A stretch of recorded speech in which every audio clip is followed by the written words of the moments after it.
my name is Samantha Kirsch, and for my to honor scholarship presentation, I'm presenting the research question, why did our ancestors evolve from quadrupeds into bipeds?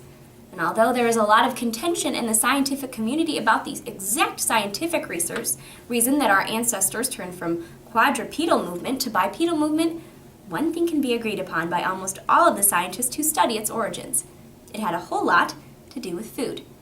Now, I chose these words to frame my theory review as they lay forth a significant assumption that nutrition was the guiding factor moving life forms from quadrupedal movement to bipedal movement and life forms.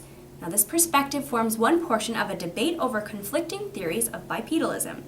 It was my intent to conduct a theory review of these various perspectives in order to bring a more holistic perspective to the evolution of bipedalism.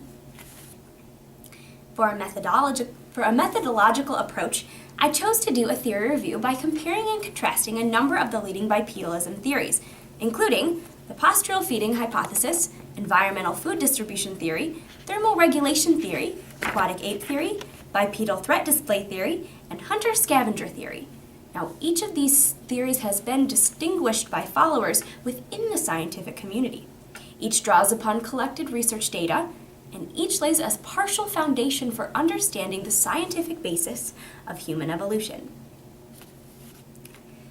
Now, although there is a lot of contention in the scientific community, we can agree that the origins of bipedalism had a lot to do with food. Now, there are several prominent theories about bipedal origin floating around the scientific community, and in their article, The Many Theories About Human Bipedalism, Chris Stringer and Peter Adams, 2010, lay a few of them out for the reader. They include postural feeding hypothesis, environmental food distribution theory, thermoregulation theory, aquatic ape theory, bipedal threat display theory, and hunter-scavenger theory. Now, while most scientists in their own theories like to combine elements of all of these theories, I am going to, in this speech, delve into each theory in depth and individually to help define some of the popular ideas about the origins of our bipedal nature. So the first and most well-known of the bipedal origin theory is the postural feeding hypothesis, which Stringer and Adams, 2010, described as our ancestors' need to reach food that's higher up in trees and that cannot be reached by animals with less height. Now, it started with our ancestors' movement down from trees in which they had once dwelled and becoming more ground walkers because of environmental changes. This then, what started as an attempt to reach and attain food eventually became something more useful, and our ancestors began to use it to their advantage. Rima Chandra, on the NOVA website 2006, notes that this change over to two-legged movement was a slow process, one that took time and was not one single evolutionary step. Now, it is a process that our ancestors followed in order to become better suited to their new ground-walking lifestyle that they had adopted. However, this is only one theory of many. Now, the next theory that Stringer and Adams, 2010, bring to the table is the environmental food distribution theory, which states simply that with the climate change from forest to savanna that, according to Kevin Hunt of the Indiana University, as cited in Chemo D's Human Evolution blog entitled Beyond Genes, A Journey into Where We're From and Where We're Going, began happening around 2.5 million years ago. Now, our ancestors had to travel far distances to get to the potential food sources. And according to Chandra in his article, Origins of Bipedalism, this two-legged form of locomotion provided more useful in traveling large distances, because our ancestors were therefore able to expend less energy and travel longer distances than their knuckle-walking ancestors.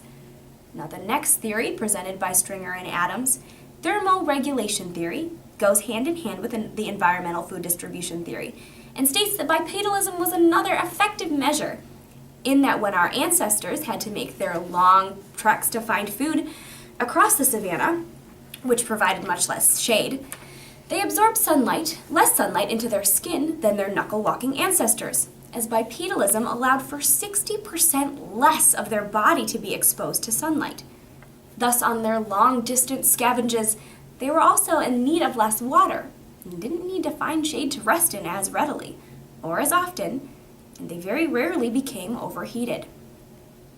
Now, another theory presented by both Stringer and Adams and Chandra is the aquatic ape theory, proposed by Alistair Hardy in the 1930s, which to many in the scientific community seems a bit more far-fetched. It states that, contradictory to what paleontologists already believe about dry land replacing the forests, around 5 to 1.5 million years ago, there was a series of floods that caused quite a bit of the land to become submerged underwater. Thus, in order to obtain foodstuffs and sustenance, our ancestors would have had to wade into waters regularly, and quadrupeds would have had a harder time of this, as their upper bodies were much heavier and would have had a tendency to sink beneath the water. Again, this theory is heavily disputed by many members of the scientific community, as it's been established that it was dry land and not waters that gave rise to our ancestors' bipedal stance. The next theory that is widely accepted and debated upon in the scientific community is the hunter-scavenger theory, which encompasses many different aspects within its boundaries. According to Jeff Hecht, 2004, evolution made us marathon runners. And bipedalism is what really made that possible.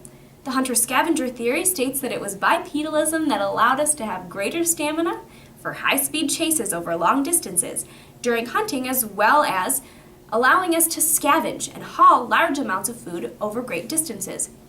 For our ancestors, food was not always readily available, and they had to do what they could to make sure that they were fed.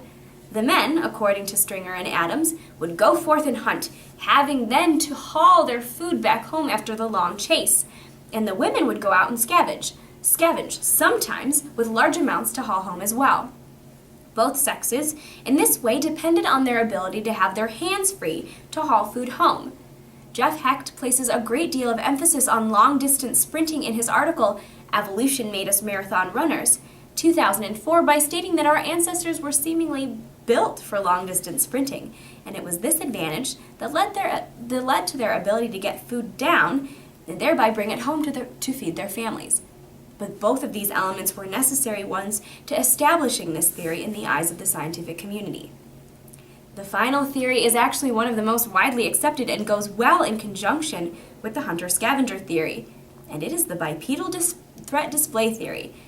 In this theory, the emphasis, according to Donald Johnson, 2006, is our ancestors' ability to have free hands and carry weapons that make them appear more threatening to competition for sustenance and reproduction. Now, if our ancestors, and primarily the males, were able to have their hands free, they could not only wield weapons to hunt for food, but also wield weapons to ward off any threats that might approach them and what they considered to be rightly theirs. Now, this helped to establish boundaries and dominance, and also helped ancestors to continue to live and reproduce, because they didn't have to live in fear. With weapons more readily accessible, our ancestors became more threatening and more adept at skills involving tools. Now, overall, all of the theories have something to say about human evolution and why our ancestors evolved into bipedal creatures. These theories exist in conjunction with each other. None defeats or disproves the other, and it is my belief, after doing quite a bit of research on the subject, and also the belief of many of those informed with the subject, that this is not merely one of these theories that it is the reason for bipedalism today, but a mix of all of them.